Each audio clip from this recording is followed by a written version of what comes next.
And welcome back to the DIY Arduino series part 2. If you haven't watched part 1, where I introduced the project and talked about the blueprint of the series and how it's going to go, I highly recommend that you watch that first. It's going to give you an idea of what's going to be covered in here. Now, I thought it would be a good idea to start the programming part of the project when all the hardware and circuitry is done and all the connections are made. So we are going to start working on the circuit today, and hopefully it won't take more than 3 parts to get the circuit up and running. So without any further delay, let's start designing the PCB. So here we are, and the first thing that you need to do is that you need to go to your browser and type in easyeda.com. I'm going to include the link in the description. So the first thing you need to do is that you opened up EasyEDA. You made your account in there. You went into the project space. You clicked on new. You clicked on project. We're going to name this Arduino incubator. We're going to put this on private so that nobody steals our design, although it's a very easy design to copy. We're going to click save, and it says project path already exists because I've already made the one. But in your case, it won't say that. When you make your project, this is the part that you're going to be seeing. So there's going to be a project folder, and then there's going to be a sheet 1. The sheet 1 is going to be the schematic part of it. So you're going to first be making schematic of it. Schematic doesn't need to be very pretty and fancy because it's just to make the connections between the components in the PCB. So you're going to be doing all the positioning and prettifying it in the libraries. We're going to come here, we're going to search components, we're going to type in Arduino Nano. We're going to click on the Arduino Nano. As we can see, there's a schematic part of it.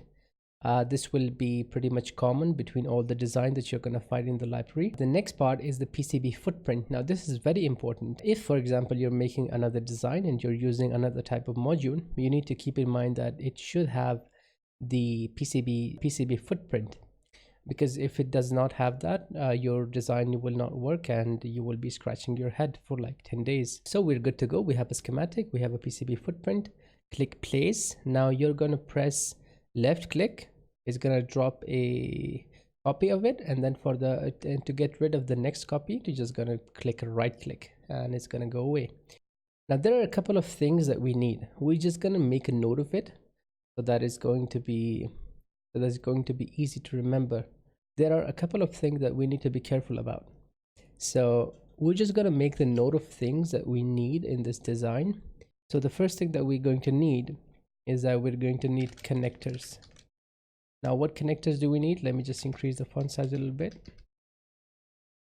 We're going to need a connector for a continuous fan. I hope the spelling is right. And the second one is going to be for the dehumidifier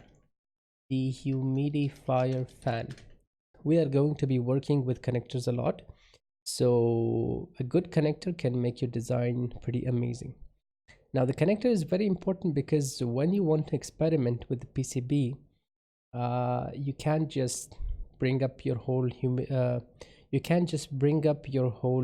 incubator on your table and then test some codes or upload new functions.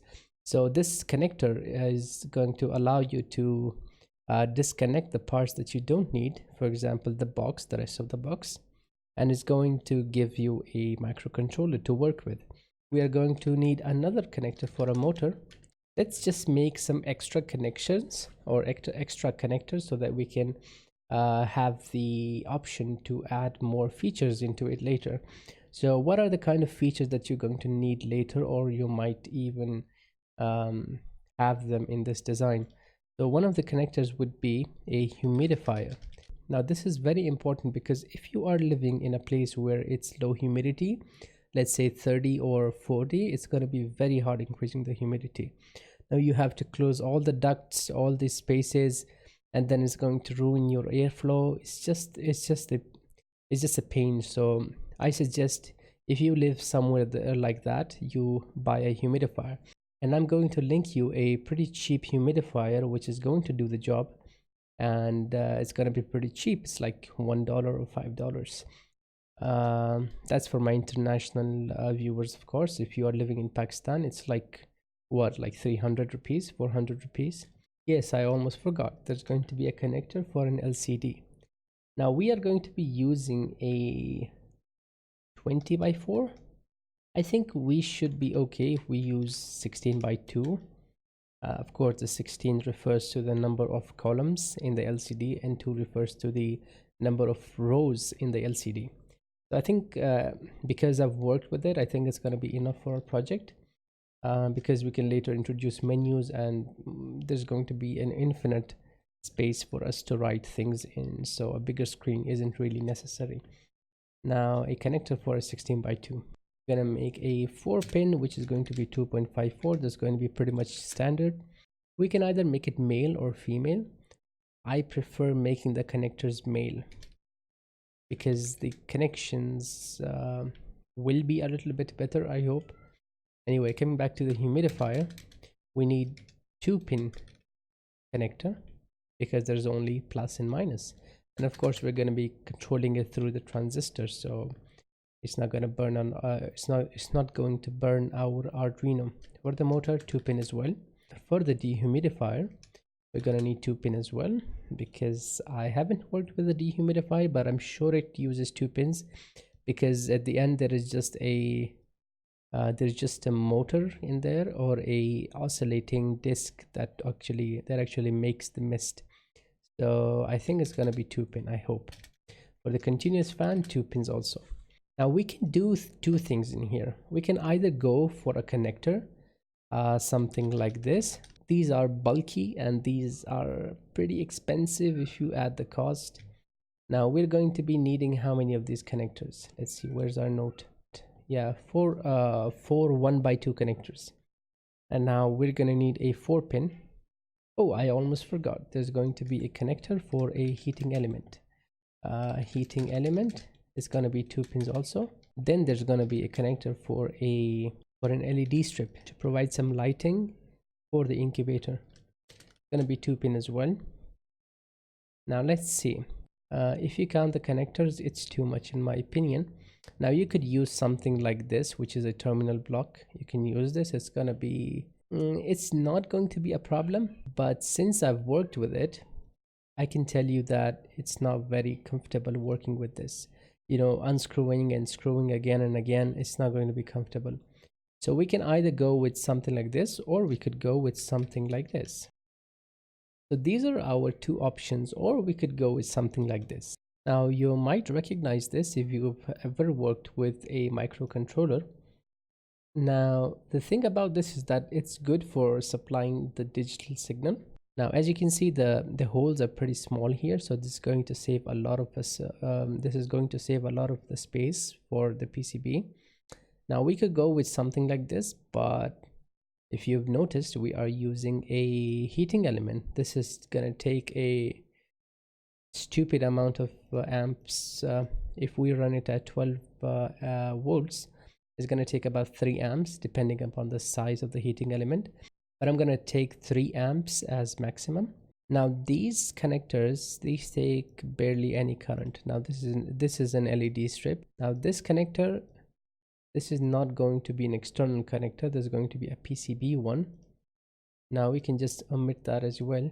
This is going to be on the PCB, and the LCD is going to be on the PCB as well. So there doesn't need to be a connector involved in here. Just a simple female to female or female to male pin connector is going to work with us. For this, we can use a bulky connector, for example, a terminal block, because you're not going to be plugging this in and out every so often. And when you do, you can just use the terminal blocks. Now we could either use that or something else, but for now we're just going to use the 2.54 millimeter pin dimensions in here as well, just to be on the safe side. Now these does not take too much current. I'm pretty sure this can handle it. I'm pretty sure this can handle 500 milliamps at max.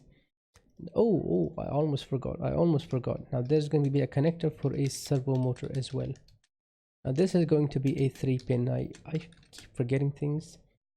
Okay, I think we're good. So let's see how many pins of connector we need for this, because this is going to be a lot of connections if we try to screw and unscrew every so often. Now let's see, there was something else that I'm missing, I'm pretty sure. Oh, we haven't counted limit switches. My bad, my bad.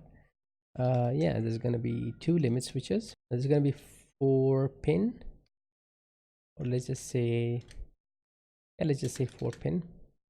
There's gonna be 4 wires, so 13, 14, 15, 16, 17 wires. Here we go. I think we found it. I think we can go with the normal connectors for now, and we can adjust that when I can find that connector in the shop tomorrow. I'm gonna check if there is this connector available. If it is, we're gonna keep working with this connector. Otherwise, we're gonna stick with that other connector. The connector I'm talking about is this one. Let me see. Now come to EE. As you can see here, this is the 1C header, female 2.54 and 1/2. And we're going to add a bunch of this. Now you can press R on it to rotate.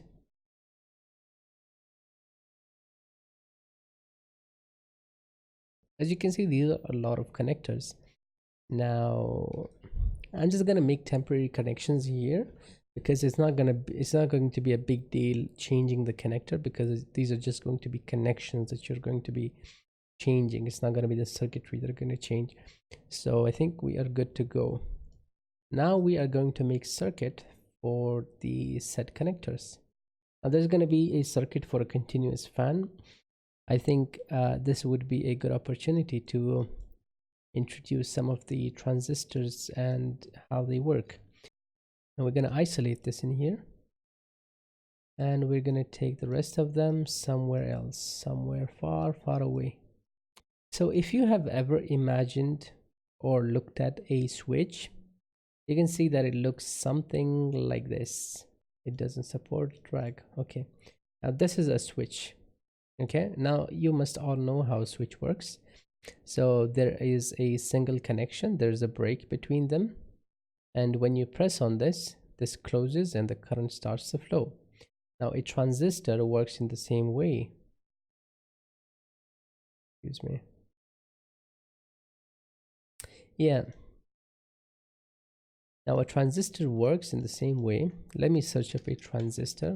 Let me pull up a pretty common transistor that you can find at any shop. It's called 2N222 something, 222A.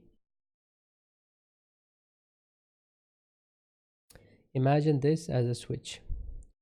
Now this goes in here. Let's imagine it this way. Now just imagine that the wire is coming from here and is going in here. It's a single wire. There's a gap between this, so this does not have any connection. So does this. Now this is the part that is interesting, because if you see this switch, you can see a lever or a push button that you have to use your finger to push. Now that is an external signal that you're giving it, which then pushes on the lever and which turns on the switch, or eliminates the gap between these two lines. So in theory, that's what it's doing.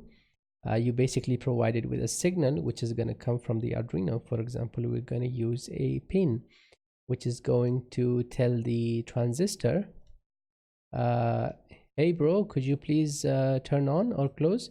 So if you give it a signal, it's going to turn on. Just like a switch, if you push it, it's going to turn on. If you don't send a signal, it's going to keep it off. That was a small introduction to transistors. Of course, there's going to be a little bit additions to this circuitry, but I think this is the concept that you needed to learn in order to proceed. For a continuous fan, we need a few things. So we need a diode, and there's a special way that you put that in to block the electricity coming back from the motor. And we're going to search up a diode. Yeah, here it is. This is a normal diode. We come in here, we press space on it. We're going to take this, we're going to rotate it so that the signal is facing the signal place is facing the controller. Now we're going to take the wire from any of the pins which is named which is starting from the D letter. We're going to take this drag a line from it. Gonna bring it here, and then we're gonna press right click on it. Now, why we did not connect this to the base? This is called the base, by the way. This is called the base. This is called the emitter. This is called the collector. We need a transistor in series. What that means is that we need a transistor between this and this directly. Now we're going to go to a transistor. We are going to press left click on it. We're going to drag it, and we're going to press right click on it. Now we're going to take the line tool. We're going to connect this. Now press left click on it, and it's connected. Now this is going to resist the amount of current that's coming from the microcontroller. We're going to make this 330 ohms. Now the signal part is done. What we need to do in here is that we need to call one of this minus. We're going to call one of this plus, whichever it is, doesn't matter. We are going to take the minus of the fan. The minus of the fan would be the leads coming from the fan coming to this connector. So what you're going to do, you're going to take the negative, and you are going to take the line, doesn't matter how it looks, take this to the collector. Let's tidy this a little bit. Yeah, I think we're good to go. So you connect the negative of the fan to the collector. If you go into the EELib, there's a supply flag. This is basically a shortcut for connecting things that are pretty common. So you go into ground. You need ground for everything basically. If you don't know this concept, you can comment down below and I will make a video about it. Although you can find many other videos on the YouTube. You can find many other videos which will explain it better than me. But still, we're going to put the ground, press right click to release it, take the wiring tool, take this to ground. Now this almost completes our circuit. Now for our transistor, this is just going to switch the ground line. You see, it's taking the negative of the wire, going in here and here and here, making a gap between the wire, and then going into the ground. So basically it's turning on and off the ground line. Now how we're going to ensure that it doesn't take power from the microcontroller itself and instead takes power from something else which is more suitable. So you're going to take another connector in here. I almost forgot. Yeah, we need another connector. We're going to name this plus 12 volts. This is where we connect the 12 volts. We come in here. Now we're going to name this minus. We're going to name this plus. Okay. Now the negative is connected. So how are we going to make sure that the negative of this is connected to this negative? We are just going to add another flag, which is going to come here. We're going to take a wire. We're going to come here and we're going to connect this. Now we have made sure that the transistors emitter is connected to the ground of the power supply. Now we're going to take the positive of this power supply. We're going to come into the connector of the fan. We're going to connect the plus to the plus of the 12 volt. See, it makes sense? Okay. Now we have made sure that we are taking the ground from the power supply, and we are taking the positive from the power supply itself and not the Arduino. And that's basically how you turn on and off anything. Now the difference in motor and turning on and off an LED is that, as I've explained before, it sends out a back EMF, if you call it. It sends out a back EMF to block that. So you connect this basically in reverse of however you connect it normally. We're going to take this and we're going to put this, we're going to rotate this so that this part, now this part is the negative of the diode. We're going to take the wire tool again. We're going to take another branch of this connection. We're going to go in here. We're going to connect the negative part of the diode to the positive part of the fan. Okay, and we're going to take this negative part of the fan, we're going to take a branch, we're going to the positive part of the diode, and this just signifies that a connection has been made, or that two connections are connected to one connection. So basically a junction is present in here. Now this red dot, that's what it means. Now here we go, we have our continuous fan circuitry complete. And yeah, I think we are almost done, and we have nothing else to explain for now. In the next video, I'm gonna make an H-bridge. If you don't know what an H-bridge is, yeah, it looks like this in real life. So this lets you control a motor, it lets you speed it up, and it lets you reverse the directions. Now I'm not going to use this module, nor am I going to use this IC. I might use this IC, I'm not sure, but I'm going to try to make this IC myself. There's not much to it, it's pretty simple, and we're going to make the circuit so that it just integrates into our PCB, and so that we do not have to buy another H-bridge. Now I think that's all for today. I'm gonna meet you next time. Thank you for watching. Consider subscribing if you like the video, and comment down below if you have any requests or any suggestions, and I'll see you in the next video.